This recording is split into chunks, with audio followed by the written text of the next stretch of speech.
Man, it's so good to be around people. We're out here, we're breathing on each other. Fantastic. Wonderful. It's been a weird couple of years to be a comedian, obviously, and it's just so strange. It's been strange for you too, but I want to feel extra sorry for myself if it's okay. I'm a narcissist. It's okay. It's cool though. I don't know. I only have one pet peeve of being a comedian. I love being a comedian. Only one pet peeve. Somebody sees me on the poster like you guys did outside. There's always one person. It's hard to make small talk before the show because always one person. Hey, you the comedian? I'm like, yeah, I'm the comedian. They're like, tell me a joke. I'm like, give me $1. I don't appreciate. We don't do that with anybody else. We're like, oh, you're a chef, bake me a cake right now. Bake it! Oh, you're a pharmacist, sell me some drugs. Sell me drugs. Oh, you're from Denver, sell me some drugs. Sell me all your drugs. Weird couple of years, though. I try not to let myself go, but it's so hard. Did I lose weight during the pandemic? No. But did I use that time to get my mental health straight? Also no. It's a mess up here, y'all. It's bad news. But I tried, though. We joined a gym. Well, we joined Planet Fitness. Anybody Planet Fitness people? It's not a real gym, guys. It's $9.95 a month. It's worth about $9.95 a month. They're selling it to you. They're like, hey, just so you know. I walk in, they go, hey, every Monday, Bagel Monday. Free bagels. I'm like, okay, well, that's a weird selling point. Also, every Friday, Pizza Friday. Who wants free pizza? I'm like, okay. Then I look over there's a big bowl of Tootsie Rolls at the check-in counter. I'm not making this up. I go, this is not a gym, okay? This is a Golden Corral with treadmills. That's what you have. But I tried to go, man. It's hard. It's intimidating, and people are jacked in the gym. People that just live in the gym. There was a dude in there the other day. He looked like he's about my age, but he looked like I would look, if I cared. It hurt my feelings. He was cool. He had the cool shaved head, too. I guess he was going bald. He shaved his head. A lot of guys do that. You need to know what kind of head you have if you're going to try that move, gentlemen. You don't know, do you shave that last patch? Do you? It could be square back there. You don't know what kind of craters you're working with. But this dude was ripped, and I was feeling bad about myself till he turned around. When he had fat rolls on the back of his neck, I gotta tell you, it made me happy. Because the way I see it, I may never have a six-pack up here, but at least I ain't got a pack of hot dogs in the back.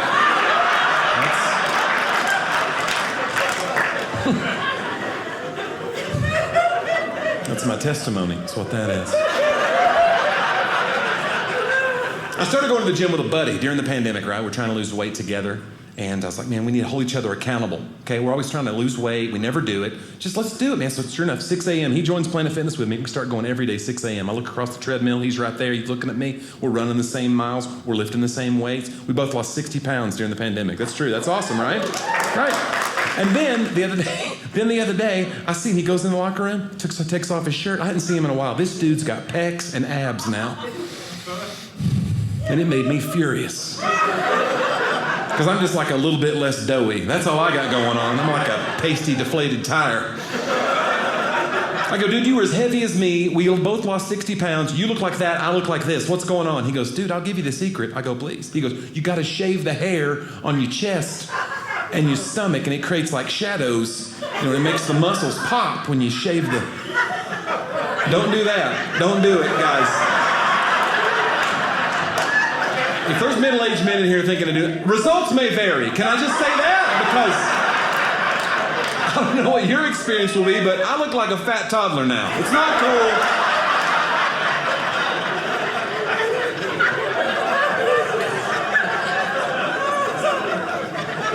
I'm trying, man. I'm doing the best I can, and I don't know. It was cool to be off the road a little bit. There were some things about it I hated, but that was interesting. I got to be more plugged in at my church. Any church folks here? We got church people here in the crowd a little bit? Okay, a few church people. I don't know, man. Church is weird, though. I love church, but it was a little strange, man. Did y'all have the first 5 months of the pandemic 2020 where your pastor's just preaching to an empty room and a camera, like a hostage video? Did y'all go through that phase? He's just reading a list of demands. They're treating us well. It's weird.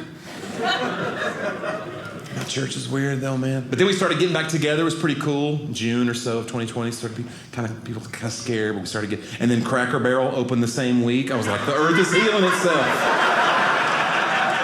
I was so excited. I knew we'd turned the corner.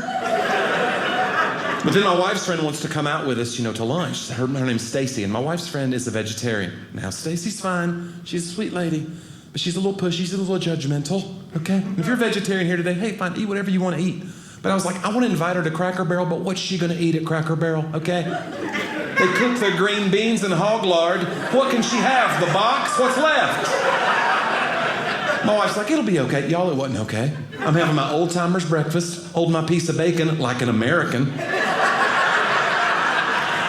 And I can feel Stacy's eyes on me the whole meal. Finally, I was like, what? She said, do you have any idea how they make that? I said, I don't, but you tell them they're nailing it because...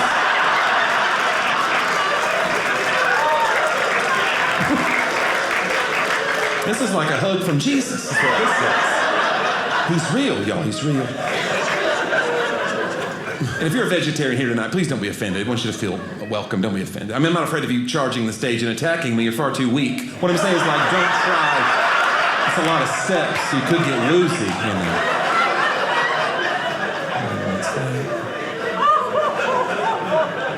Church is a little weird, though. Some churches put stencils on the walls. I've noticed as you go into churches, they'll, like, put stuff on the walls. White people do this a lot. I blame Chip and Joanna Gaines for this culture.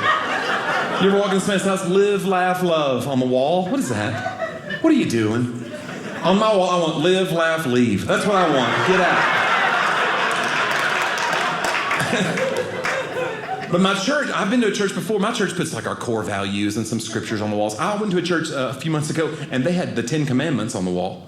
And it wasn't just like all together. It was like scattered throughout the church just randomly. So weird, the placement of some of these commandments. Like over the pastor's office, I swear to you, it said, thou shalt not kill. I was like, what happened in pastor's office? What do I need to know? Good grief. But one thing I really did enjoy, I got to plug in at my church, more. That was kind of cool. We started working in the nursery. Y'all, anybody work in the nursery at your church? You got to do it. It's the best, because these babies cannot rat you out if it all goes wrong.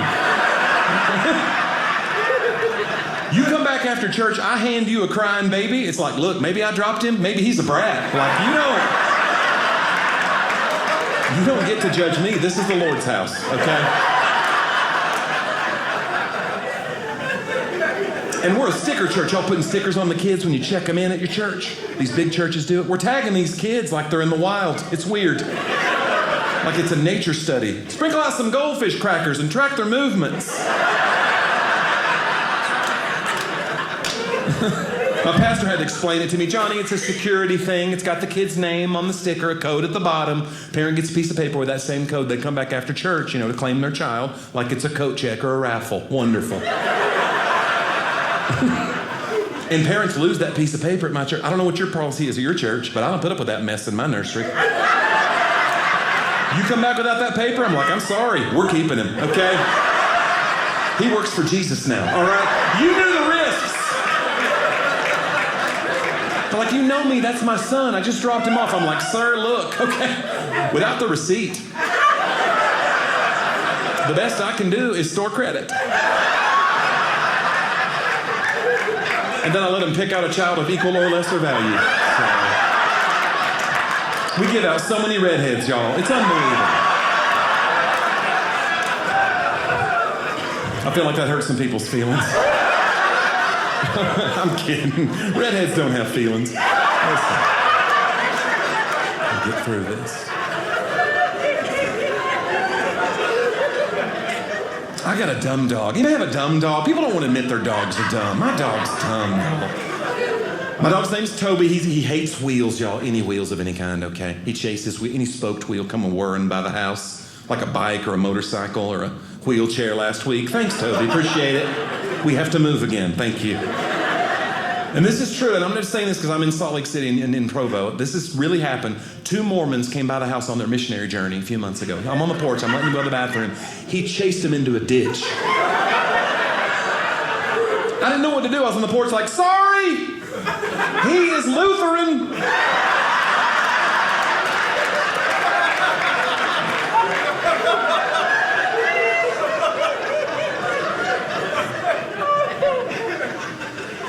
But I do like getting to travel. I went weird places, I felt like, during the pandemic. We said yes. I was talking with the other comedians. We said yes to so much stuff we should have said no to. Because there's no shows. So somebody calls, you just go, I'm on my way.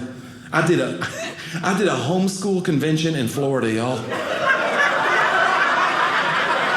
And this was like June of 2020, okay? The pandemic is raging. Florida's like, what pandemic? They're just firing guns at it. Will this kill COVID? They don't know. But I went. I mean, I'm the sucker. I went. I needed to work. I was like, let's go. And I didn't know my agent got me the job. He goes, I told him that you were homeschooled your last 2 years of high school. I go, that's true, but how did you even know? He goes, it's my job to know. Okay? But I go, I'm not like today's homeschool. Like 1 out of 5 families homeschools now. That's not how I was. This was 1990s, okay? When I did it, it was like shut-ins and burn victims and my family. That was the homeschool community. So I don't know if I relate to today's homeschool, but this lady calls me so excited. She's like, Johnny, we're so excited to have you. 1,000 homeschool families are waiting on you. Now listen, you're one of us. You got to write some homeschool jokes. These people love to be teased. And I was like, lady, I'm on it. And they do not love it. No. They don't love it. I came running out with my homeschool jokes. It was all I could do to get out of there alive. Y'all want to hear the joke that upset him? I came around and I was like, guys, what is the difference between 1,000 homeschoolers and my dogs? And they were like, what? And I said, my dogs are vaccinated.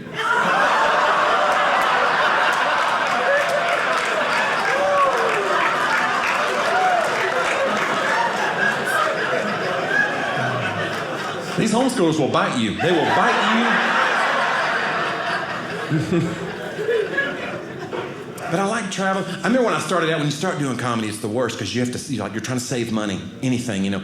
I stayed in more people's houses, like these club owners are shady. They're like, hey, we're not going to get you a hotel. Come stay in the guest room. You're like, oof. With your creepy family, you know? No, it'll be fine. And you go in, and I didn't want to say no. I didn't want to lose out on the money, so you'd go.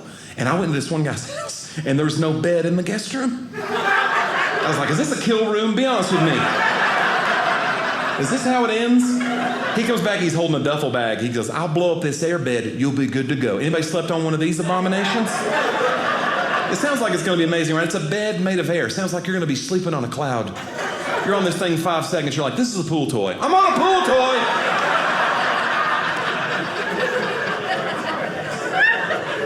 And I don't know what your experience is on the airbed, but I'm 6'4", 200 pounds. I'm a big person, okay? So the air slowly leaks out of the airbed overnight. You ever had that happen? You wake up, you're on the ground, the bed is around you somewhere, right? You lay down on a mattress, you wake up in an inflatable shame taco. Not cool.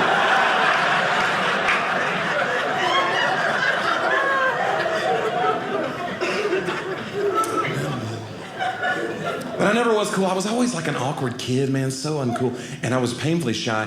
And I remember in middle school was the worst, man. These gym class games, oh my gosh. I felt like they were like to weed the doughy kids like me out. You know, it was like Lord of the Flies in there.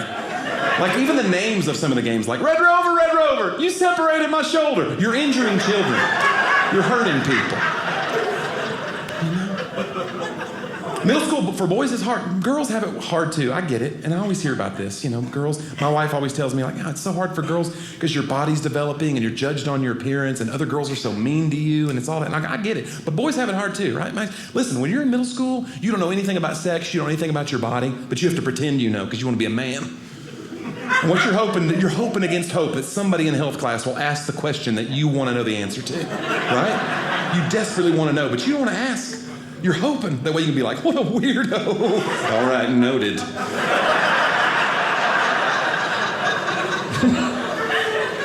These people are health class heroes. That's what they are. They fell on the grenade for all of us. And for me, I'll never forget it. It was 8th grade. My buddy Chad. Mr. Trawick's like got the little pointer out and he's pointing at the anatomy chart, you know, in health class, and he gets to the ovaries. Chad sheepishly raises his hand. Mr. Trawick, where are my ovaries?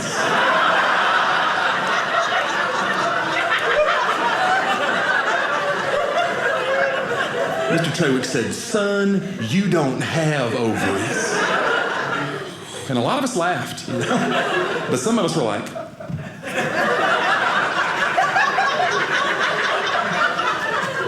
what happened to Chad's ovaries?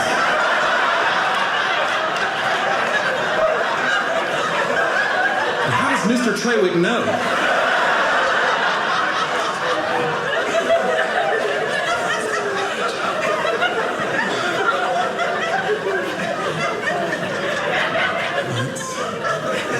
man. It's hard. And that's the thing. Travel's been weird during the pandemic. I like it, but it's just so strange. You just do the best you can. And I rent so many dumb cars. And now there's a car shortage. They're blaming COVID. What's that all about?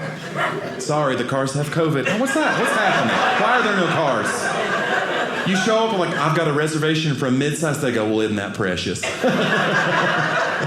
We don't have any cars. And then they just reach into a drawer and throw you keys to whatever. Usually it's a minivan. I get so many minivans, y'all. And I used to make fun of you soccer moms with your minivans. Not anymore. These things are awesome. They're like spaceships. Big old DVD screens are popping down, buttons and readouts. I love it.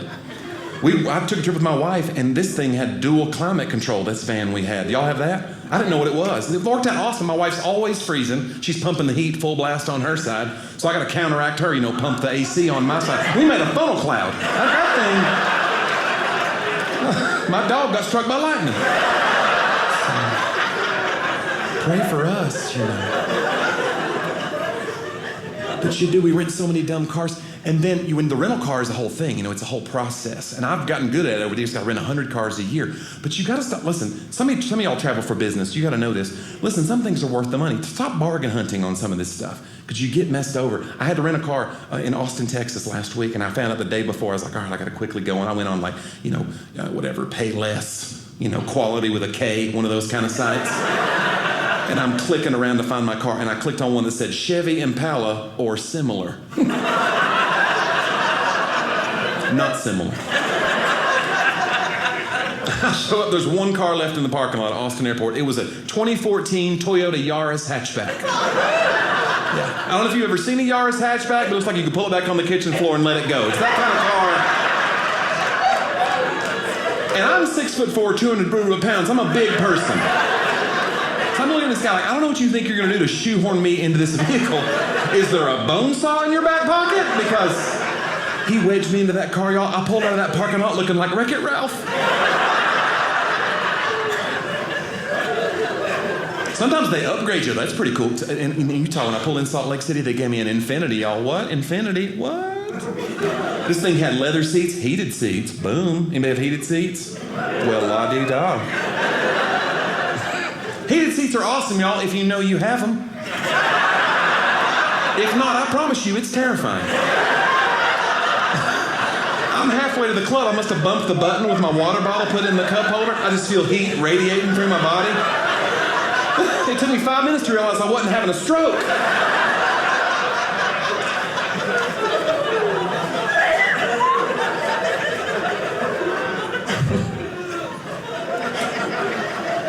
But I wasn't cool. And that's the thing, you get in trouble when you try to look cool. It messes you up every time. We're all going to look stupid. You're going to look stupid. Just go with it. I'm in my 40s now. I realize that it happens all the time. When you try to stop it, it just comes out more. I carry this guitar in my little gig bag over my shoulder. And every airport in America, at least one person will come to me and be like, hey, what you got in there? I'm like, you seen the shape? Magic beans? What do you think's in here? But I do it too, y'all. I'm a dummy. I did a corporate event over Christmas. It was like for a really nice Fortune 500 company. They brought me out to their Christmas party. I was like, what? It was like this really nice, cocktail party type atmosphere. And they took me to my green room. And in the green room was this sofa and a lamp and a table. On the table was a menu for an Italian restaurant, a little bistro down the corner. They said, you can order anything you want. This will be your meal for the night. I was like, this is all right. I'm a big-time comedian. A meal just for me. Well. Then I look at the menu. It's in all Italian. And I start freaking out, y'all. Because I didn't grow up like that. I'm 1/4 white trash, okay? I don't know anything about real Italian food. Like Kraft mac and cheese with hot dogs cut up in it. That's what I had, you know what I'm saying? Chef Boyardee is my chef. Do you understand me? Or like on a fancy night, we might go out to Olive Garden. What? Olive Garden? Get out the good sweatpants. That kind of thing. Yeah. You get it. So I didn't know. I'm having a panic attack looking at this menu. I don't want to look stupid. My brother was there. I go, dude, do you know any of these words? I go, what's cavatappi? He goes, I think that's corkscrew pasta. And I go, oh, I thought that was called rotini. He goes, yeah, I think you're right. And then I said this out loud to another person. I said, well, maybe it goes the other way. Can't take that back, y'all. That's done. That's real done.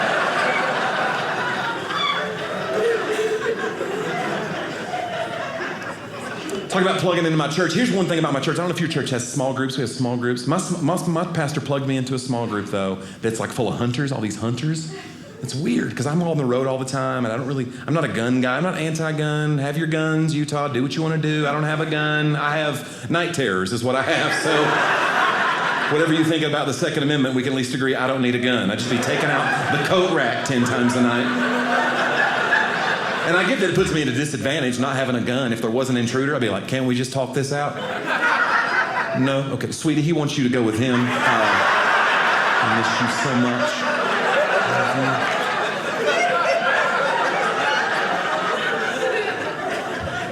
But he puts me in this group with all these guys who go and they have all these stories, and I feel left out, man. The closest thing I have to a hunting story, y'all, is I have a buddy who won't put down his dumb phone. You ever had this friend? We're too addicted to our phones. We're going 60 miles an hour. I'm in the passenger seat. He's on Facebook. Like, you're going to kill us, okay? And then he drops his phone accidentally. He goes, I'll get it. You'll get it. I'll get it. We go down together. Who's driving the car? No one. And then we start to veer off the road on the shoulder, and we jump the little divider. And there's like a culvert on I-40 in Tennessee flowing, like water flowing in a little creek. And we jumped, and we're in midair, and I'm like, we're dead. And then we just, this huge splash. But I couldn't believe we were okay. I knew something had like broken our fall. Sure enough, there had been a deer drinking from the culvert. And I don't know how to say this diplomatically, but we mashed him real good. It was like Wicked Witch of the East coming out of the bottom of that car, just 4 hooves. And I know we teach children that animals are innocent, but let's be real, okay? If you're just having a sip of water one day and out of the sky, God drops a car on you, okay, that deer was up to something. Can we at least admit there was sin in his life? That felt like a reckoning to me. But I couldn't wait to go be around my hunting buddies again who were always trying to get me to go hunting. I was like, hey, guess who bagged a deer last weekend? He's like, oh my gosh, what'd you use? I said, a Corolla. So that's a great... I like a nice dark joke like that. It lets me know what kind of sickos you guys are. It makes me feel better. Because I've learned this, there's only 3 kinds of people in the world. Only 3 kinds. Person number 1, someone trips and falls. You ask if they're okay, and then you laugh at them. That's person number 1. Then there's person number 2. You laugh first, and you're like, are you okay? Number 2. Then there's me. I'm person number 3. I tripped that person to see what kind of person you are. I'm doing okay. I'm gonna be okay. Hey, can I play a little music for you guys before we go? Is that okay? I was gonna do it anyway. You guys are awesome, man. I love living in Nashville. It's country music capital. I didn't really grow up around country music. Now it's late in life. I get into it, but I'm into like 1970s country. I think that's the best country. That's the best decade. You had Hank and Waylon and Merle. These were ugly people. Country music, you need pain because you're drawing from pain in your life and writing these sad songs, and you need to. I'm telling you, ugly people got more pain. They do. And they have better stories, you know. If you're too pretty, you just float through life. That's not good for a country song, you know. Merle Haggard looked like he'd walked 5 miles on his face, y'all. And these new guys, Keith Urban, he's talented, but look, he's too pretty. Look at him. What kind of pain has Keith Urban experienced? Did he burn himself with his hair straightener? No.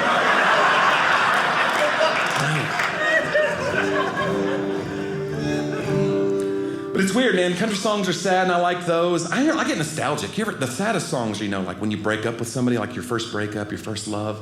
You hear that song on the radio. It sounds like they're singing right to you. You feel it right in your chest. Remember that when you're in high school or something? You're like, every rose does have its thorn. It hits you. It happened during COVID for me because I would notice that like songs that were like old, they felt like they could have been written during the pandemic. They felt very like prescient, you know, like they were just like predicting the pandemic. I heard a song, it's about a 10-year-old song. I heard it on the way here in the rental car, and it's definitely a COVID song. It goes like this. If I lay here, if I just lay here, can I just lay here and just keep laying here? That guy's lazy.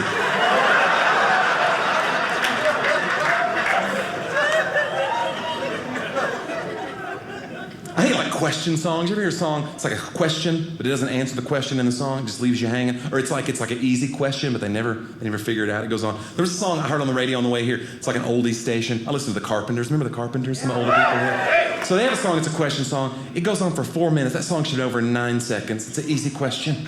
If you don't know it, it goes like this. Why do birds suddenly appear every time you are near? Because I have bread.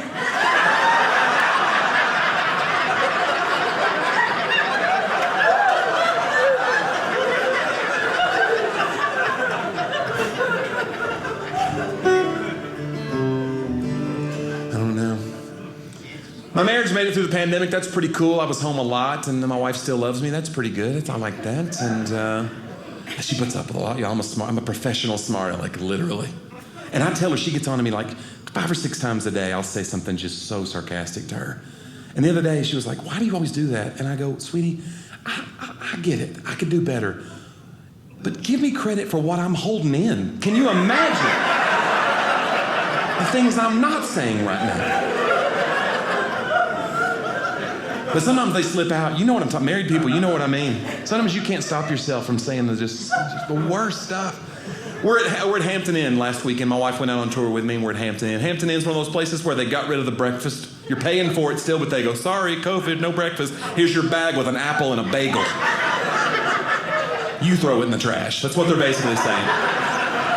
So now the breakfast is coming back. I feel all excited till I realize this breakfast was never good. No, it's awful. This rubbery bacon, these powdered eggs, they're all watery and weird. Those eggs at the breakfast buffets. Ugh.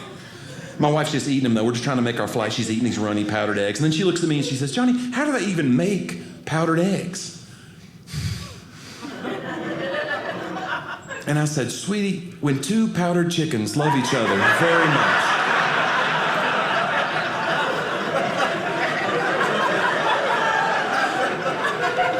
and she didn't speak to me the rest of the day, but it was worth it. I gotta tell you, that was... Well, I'll leave you with this. This is something I like to do to close the show. It's something I call the joke medley, just a lot of random thoughts I put with music, and I hope you enjoy it, but I'm really not counting on it.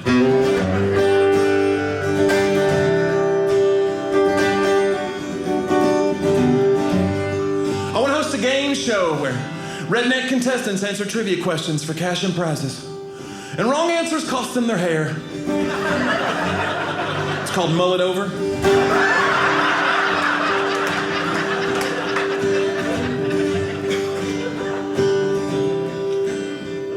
I thought it was pretty cool when I was a kid and my dad pulled my loose tooth using the old string around the doorknob method. It was less cool when he took out my tonsils.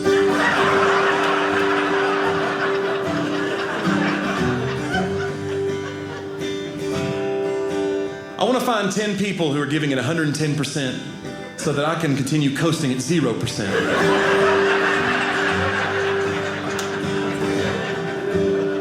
Arizona makes me nauseous, but it's a dry heave.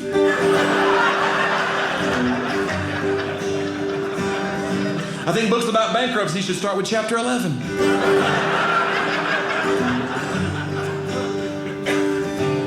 After seeing my doctor open a Capri Sun pouch, I hope I never need an emergency tracheotomy.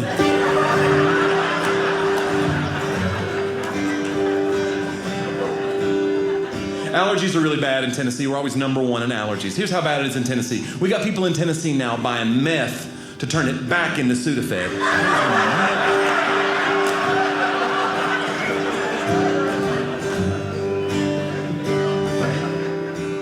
I hate racism. Even more than that, though, I hate like pretense. I hate just posturing about race, you know?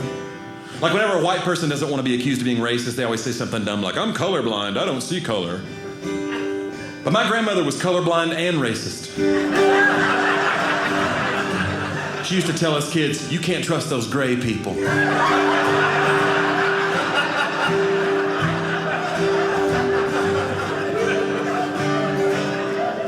My buddy's trying to cheer me up the other day. He comes over, he's always too cheery. He's like, Johnny, you know it takes twice as many muscles to frown as it does to smile. I said, I know. You're worth the extra effort.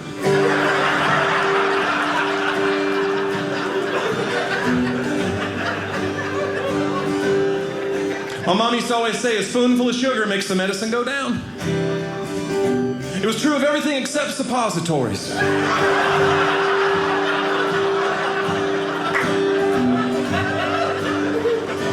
I call that joke sweet and low. I'm Jonnie W. God bless you guys. Thanks for coming. Hello, friends. Jonnie W. here. Listen, I believe that laughter is a free gift from God. And so for a long time, I've been trying to figure out how to monetize it. But how? I think through tips. There's lots of kinds of tips. Travel tips. I follow travel hacks. Love travel hacks. Listen, did you know that if you don't have an iron and your shirt's wrinkled, you can hang it in the shower and let the steam do its magic. And then when you get out, your shirt is wrinkled but also now damp.